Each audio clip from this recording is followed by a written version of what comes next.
स्वागतिक आपण मानक welcome करुच्ची Odia education network को।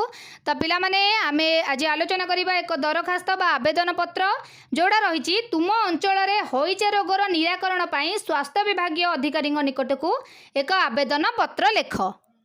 माननीय श्रीजुक्त पुरी जिला मुख्य चिकित्सा अधिकारी पुरी यह परिवर्ते तुम्हें तुम जिलार मुख्य चिकित्सा अधिकारी पाखु लिख एवं तुम जिलार नाम लिख। महोदय दर्द समीपेशु महाशय निवेद्य है जे अथवा निवेदनर कारण है कि आंबे मालती पाटपुर अंचल आदिवासी गण तुम्हें जो अंचल रोच से अंचल आदिवासी गण लिखिपर। बर्तमान विशुचिका हईचार भयंकर आक्रमण रे आक्रांत एथिरे आक्रांत होई एही अंचलर 4-5 जन लोक मृत्युवरण कर सारे 15 ରୁ 20 जन रोगी पूरी कलेरा डाक्तरखाना को स्थानांतरित होइछंती। तुम्हें तुम अंचल जो कलेरा डाक्तरखाना अच्छी ता विषय लिख। एठारे थिबा एकमात्र कलेरा डाक्तरखाना को स्थानांतरित होइछंती। एठारे थिबा एकमात्र प्राथमिक स्वास्थ्य केन्द्र ए रोगर चिकित्सा बा आशु प्रतिषेधक व्यवस्था करि पारु नाही।